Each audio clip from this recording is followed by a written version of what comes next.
The Ascendance era had been Theia's golden age, a time of unparalleled unity, creativity, and brilliance.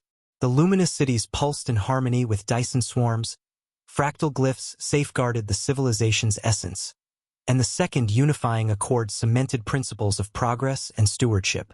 Yet, even in the glow of their triumphs, subtle signs of fragility had begun to emerge, whispers of overreach, murmurs of imbalance, and faint tremors that hinted at forces beyond Theia's control. As celestial disturbances grew and uncertainty gripped the castes, the golden threads of harmony were tested, giving way to the crucible that would define Theian resilience. Signs of decline. The faint tremors that first disturbed Theia's surface now grew stronger, rippling through crystalline cities and shaking the delicate harmony of bioluminescent flora. Jupiter's gravitational perturbations pressed upon Theia like a cosmic tide, a subtle yet unrelenting force on its once stable orbit. In the heart of Lumina Prime, beneath the towering spires of the Citadel of Harmony, the council gathered in tense deliberation. Solon, an emerging ethereal leader, stood at the center of the chamber. Their presence exuded calm resilience, their bioluminescent glyphs shimmering faintly, a reflection of their steady leadership amid uncertainty. Solon's voice carried across the room, even and measured. This is not a question of if we know the forces beyond our planet are accelerating. It is a question of how we respond, not out of panic, but with purpose. Beside Solon stood Lyra, a Helion scientist whose brilliance was matched by their determination to find answers. Their luminous patterns flickered subtly, betraying the weight of the reports they held in their hands. Jupiter's pull is destabilizing our tectonic systems. Seismic activity is increasing, and simulations confirm that these perturbations will continue. We have limited time to act. Kale, now the senior Selenean architect, observed the proceedings with a thoughtful gaze. Their creations, the luminous cities and the citadel itself, remained intact, but the tremors beneath them spoke of fragility. The cities are holding for now, Kale said, their tone tinged with quiet sorrow. But if the mantle falters, no brilliance we've built will endure. We must tread carefully, not just for ourselves, but for Theia. From the Eosphori, Thaler had risen as a bold voice for exploration and cosmic ambition. Their bioluminescence pulsed with energy, embodying the spirit of those who had charted asteroid clusters and ventured beyond Theian skies. We Eosphori have always looked to the stars for answers, Thaler declared, their tone unwavering. If Theia can no longer sustain us, we must prepare to journey farther.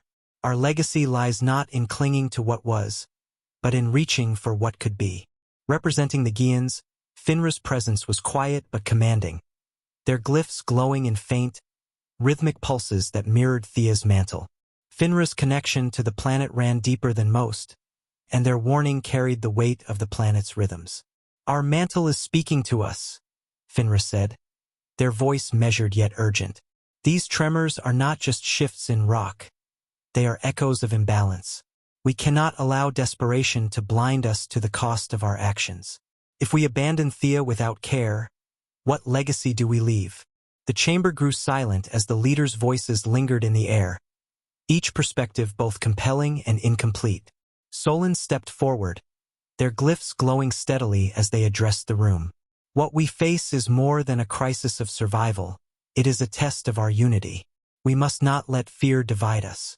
Whether we look inward to preserve Theia or outward to explore new horizons, let us ensure that every choice honors our principles. The leaders exchanged glances, their expressions a mix of resolve and uncertainty. Outside the chamber, the tremors continued, faint yet unyielding, a reminder that time was running out. Helion contingency plans. Deep within the Helion research district, Lyra stood before a wall of holographic simulations, each depicting potential outcomes for Theia's destabilizing orbit. The labs were a marvel of efficiency and innovation, pulsating with light that mirrored the intensity of the Helions' work. Models showed tectonic shifts, seismic disruptions, and the increasing gravitational pull of Jupiter, a relentless force that had become the center of their calculations. Lyra's glyphs pulsed rapidly as they addressed the gathered team of Helion scientists. The simulations are clear. If we do not act, Theia's mantle will collapse within the next few centuries. We must explore alternatives, not as an abandonment of Theia, but as a contingency plan for survival. Lyra outlined two critical paths for exploration: Mars colonization and proto-Earth missions. Suddenly, holographic projections of Mars filled the chamber. Lyra's glyphs pulsed brightly as they gestured to the display of the rust-colored world blanketed by storms of dust but rich with potential. The determination was evident in Lyra's voice as they spoke. Mars offers us a blank canvas, a chance to reshape our civilization on a world that, while harsh, holds the resources needed for life. If Theia falters, Mars can sustain us. Solon, who had joined the briefing, listened intently before speaking. These plans are ambitious, Lyra, but they must be guided by more than survival. We cannot replicate Theia's brilliance if we ignore the principles that define us. Stellar harmony and our legacy must guide every decision. Lyra barely acknowledged Solon as she continued outlining the core elements of Mars colonization. They not only drew upon the ingenuity of Helion engineering, but also the adaptability of Selenian design. The Theians would create a network of self-sustaining biosphere domes powered by Dyson swarm energy relays that would be capable of replicating Theia's ecological systems. The domes would house bioluminescent flora, creating an atmosphere of harmony and light that would reflect their ideals. Next, the Helions had identified subsurface ice deposits and mineral-rich regions on Mars that would be essential for building infrastructure and generating water. They also planned to use advanced geothermal systems that would extract from the planet's core to maintain stable conditions within the biospheres. The final element of the Mars path was ensuring cultural continuity. Selenian architects proposed integrating fractal glyphs into the design of the biospheres. This would ensure that Mars reflected the essence of Theia by bridging the two worlds through glyph knowledge, art, and ecological harmony. Mars colonization wasn't the only plan that Lyra and the other Helion scientists had come up with. As the holographic images changed from Mars to proto-Earth, Lyra's voice once again commanded attention. Proto-Earth offers possibilities unlike Mars. While still in its formative stages, its atmosphere and biospheres show promise. With careful stewardship, we may nurture life that complements our legacy, Lyra said. Lyra again began to outline the core elements of the proto-Earth mission. These elements would emphasize the philosophical and scientific ambitions of the Theians. Through ecological integration, the plan was to adapt their ecological systems to align with proto-Earth's developing atmosphere to foster a symbiotic relationship between the bioluminescent flora and the emerging planetary ecosystems. The Seleneans proposed embedding fractal glyphs into the tectonic structures of proto-Earth, preserving Theian knowledge and principles for future life forms to discover. These glyphs would evolve over time, guided by cosmic harmonics to create a sustainable presence that emphasized stewardship and minimal intervention, and allowing the planet to develop naturally while also contributing to its stability. After Lyra's presentation to the Council of Light, it became clear that there was division among those in attendance. It was the greatest debate the Theians had experienced since the Genesis era. It became clear that there were two sides, survival versus sacrifice. This divide was not pronounced anywhere more prominently than between Solon and Lyra, who faced their own philosophical rift. While Lyra's focus remained squarely on survival, Solon pressed for sacrifice. Not the abandonment of life, but the prioritization of Theian stewardship, even if it meant relinquishing their hold on Theia. We cannot allow fear to dictate our actions, Solon said during one tense discussion. Survival is noble, but it is not enough. Our legacy must reflect harmony and care, not desperation. Lyra's tone sharpened in response. And what good is harmony if it leads to extinction? If we lose Theia, we lose who we are. We must act, not reflect. The great debate, survival versus stewardship. As Jupiter's gravitational pull continued to destabilize Theia's orbit, the two central plans became the focal points of a society-wide debate. The Council of Light and the broader Theian population wrestled with the future of their civilization. While both plans carried promise, They also revealed deep ideological and practical divisions that tested the unity forged in the Ascendance era. Proponents of Mars colonization framed its vision as a bold and pragmatic solution to ensure Theian survival. With its proximity and resources, Mars offered a chance to recreate Theian ecosystems within the protective embrace of Dyson-powered biospheres. This plan prioritized immediate safety and a continuity of culture, presenting Mars as a new home where Theians could thrive. The challengers to the Mars colonization brought many points to the table that would need to be dealt with. The Theians raised concern about disrupting Mars' natural rhythms, with Finra arguing if the intensive resource investment to terraform and sustain life on Mars would be preserving life or dominating it. The ethereal philosophers, led by Solon, questioned what would be lost if they transplanted themselves to a world that wasn't theirs. Solon asked whether survival at all costs could ever embody the legacy they wished to leave. On the flip side, advocates of the proto-Earth mission argued that it aligned with the principles of stellar harmony and legacy stewardship, making it the superior plan. This mission would offer Theians a chance to contribute to a world's natural evolution, and instead of focusing solely on survival, it would embed their knowledge and values into the planet's foundation. This mission ensured the Theian legacy would endure even if they themselves could not. This mission would not be without its own challenges. The biggest one was the fact that proto-Earth was volatile and inhospitable, which posed a greater risk to the Theian survival than Mars. The most hotly debated point was the ethical line between guidance and interference, with Finra arguing that to nurture the young planet was noble, but that they should make sure not to impose themselves on a world that was not ready. Lyra argued the practicality of this self-sacrificial approach by stating that they could not build a legacy if they perished before it was complete. It was clear that these points of contention would not be solved without intervention. The Council of Light was convened to address the escalating debate. While Solon presided as mediator, the discussion revealed fractures in the unity they had achieved, and that mirrored the planet's own instability. Lyra championed Mars colonization as a way to ensure Theians' survival, emphasizing their ability to replicate Theia's brilliance. "Survival is not desperation," Lyra declared. "It is the foundation for everything we aspire to be." Solon, however, pushed back, asserting that survival alone was insufficient. "If we forsake our principles in the name of survival, we lose what makes us Theians. Legacy must come before life." Kale, embodying the Selenean philosophy of balance, warned of the risks of overreach.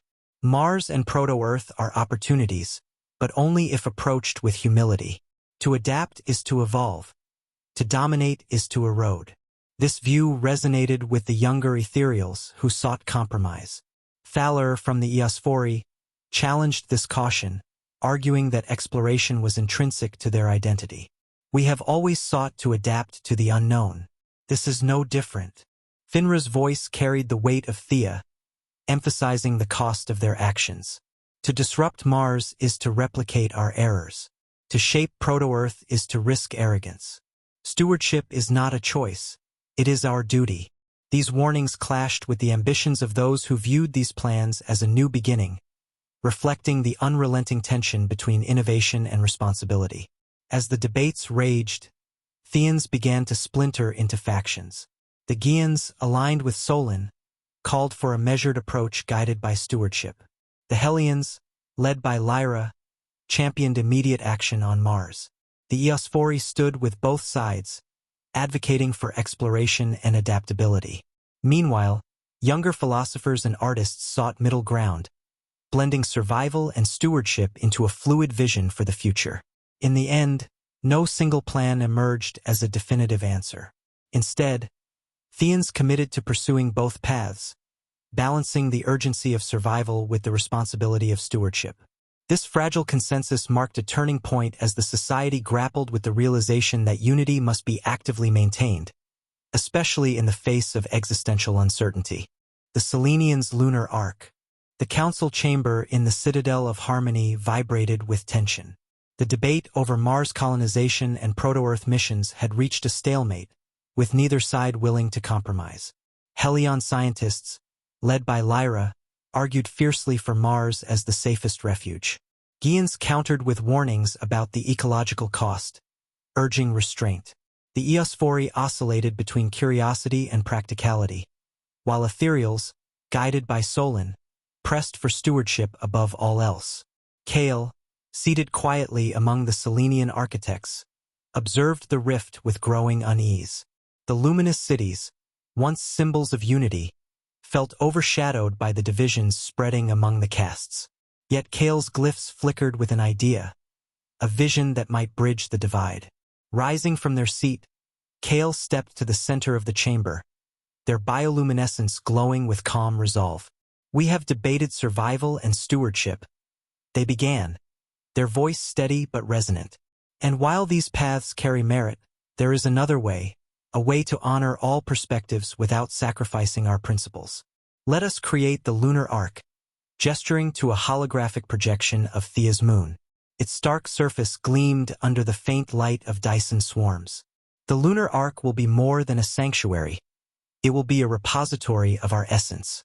Fractal glyphs encoded into its core will preserve Theian knowledge and culture, ensuring our legacy transcends this moment. It will complement Mars colonization and proto-Earth missions, serving as both a guide and a gift." Kale detailed the elements of his proposal with 3 simple points. 1. The lunar arc would store Theian fractal glyphs which would evolve dynamically to reflect cosmic harmonics and preserve their knowledge for future civilizations. 2.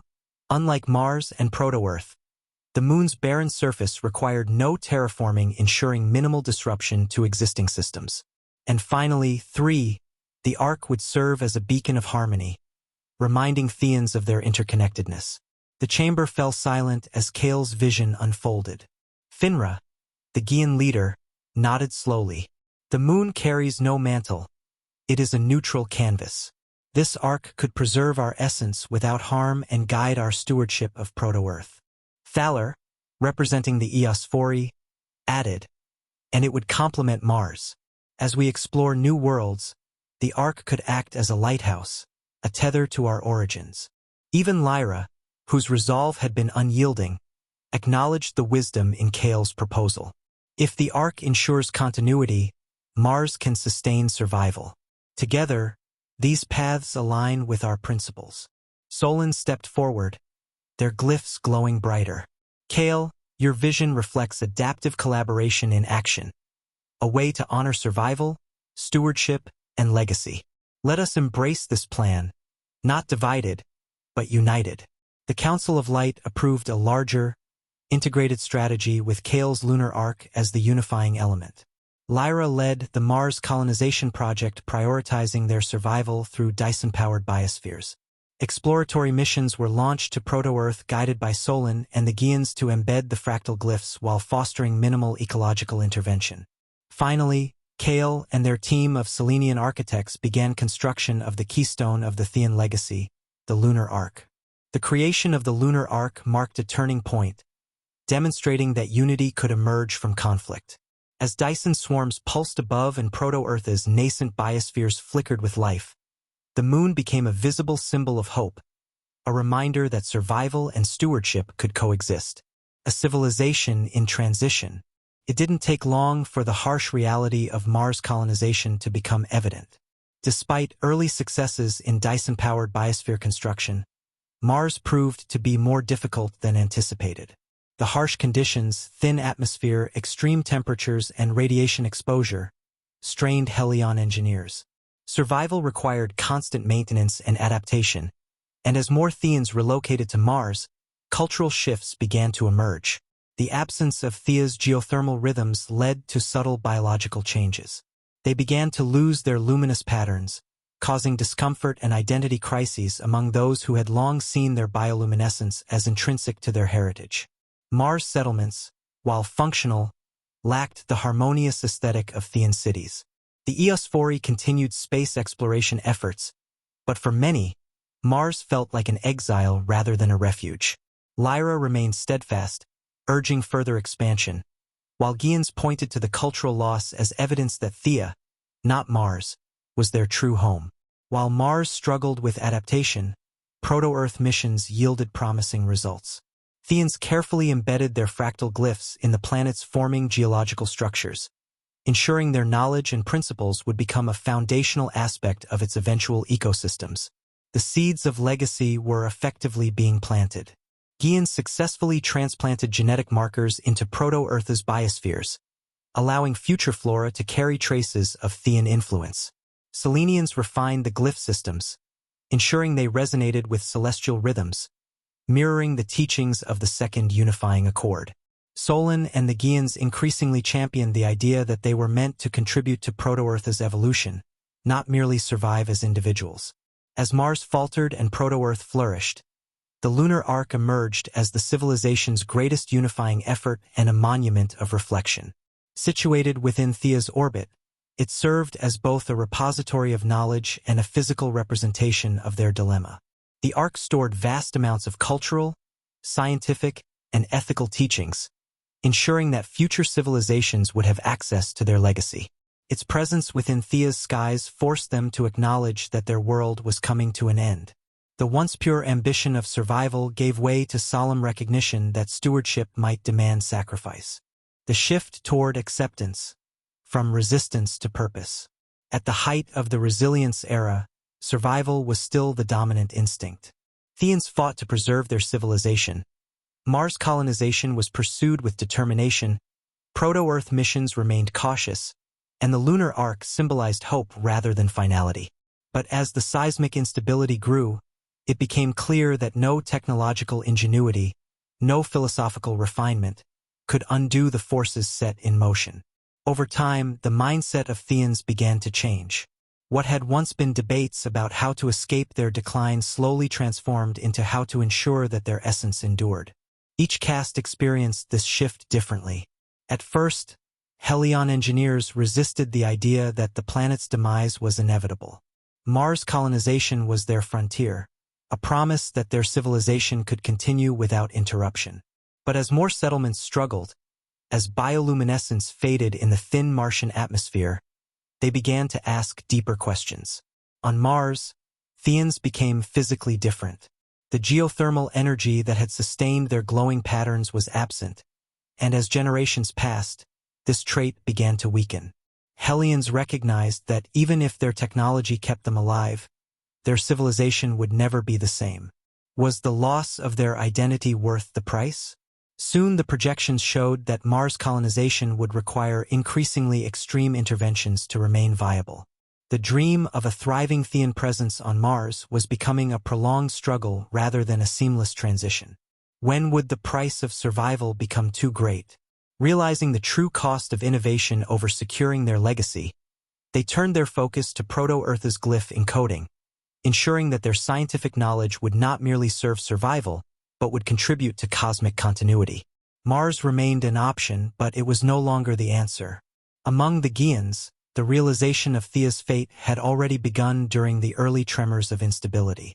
They had long warned of planetary imbalance, but even they had hoped that the lunar arc would serve as a bridge rather than a monument. When the final reports confirmed that the core was destabilizing beyond recovery, the ethical reckoning began as their philosophical debates shifted. They had spent centuries advocating for preservation. Now, they accepted that Theia's legacy could only endure through its transformation into something greater. Initially, they hesitated to interfere with proto-Earth's natural development, but as the end became inevitable, they saw their role differently, not as disruptors, but as caretakers ensuring knowledge passed on without arrogance. Finra started advocating for a controlled transition, and the Theians she represented took the lead in developing a methodology for embedding Theia's essence into proto-Earth that would ensure its biosphere absorbed their influence without disrupting its natural course. For centuries, the Eosphori had embodied outward ambition, a drive to chart the unknown, harness distant cosmic resources, and push the limits of discovery. When Mars colonization became a viable path, many saw it as the natural evolution of their caste's purpose.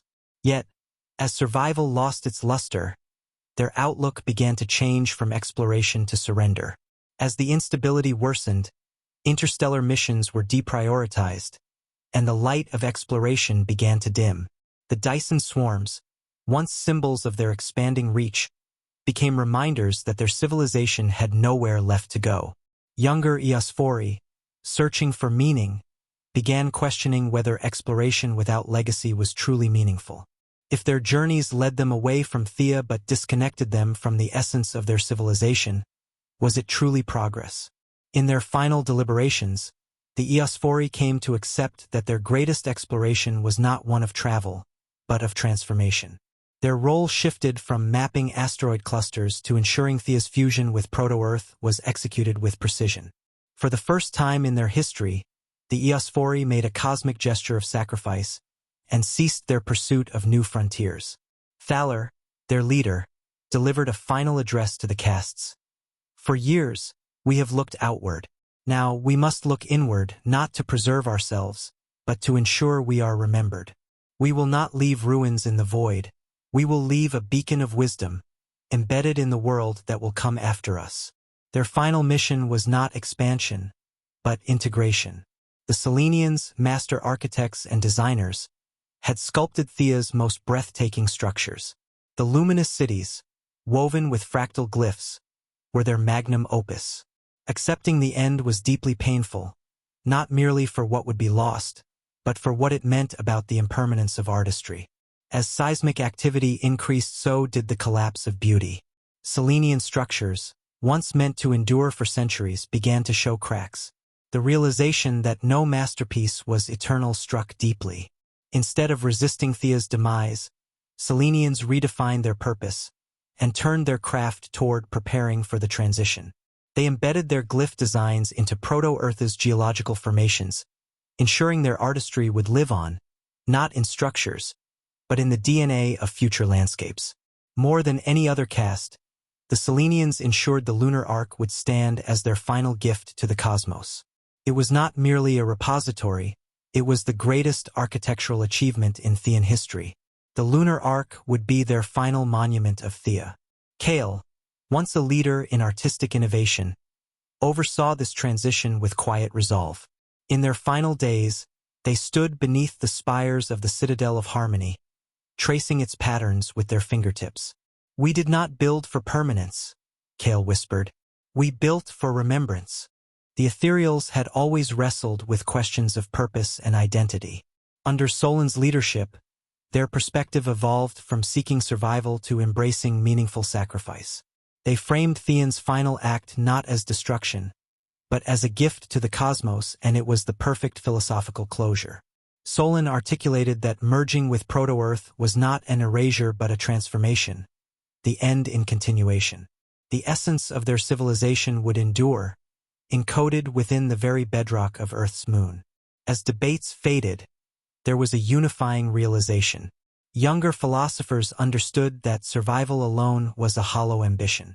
What mattered was ensuring that future life, whatever form it took, would inherit wisdom, harmony, and progress. The acceptance of Theia's sacrifice did not come in a single moment. It was a gradual transformation that touched every aspect of their culture. The collapse of their civilization was no longer a catastrophe, it was a transition, guided by their own wisdom. What had once been resistance became purpose. What had once been fear became a gift to the future. As factions dissolved and the final decision became consensus, what had once been a bitter ideological divide softened into understanding. Survival was no longer about maintaining individual existence, but about ensuring the future carried their spirit. The public sentiment changed, and those who had once feared losing their home began to see Theia as more than a physical world. It was a legacy, a principle, a story meant to endure beyond its surface.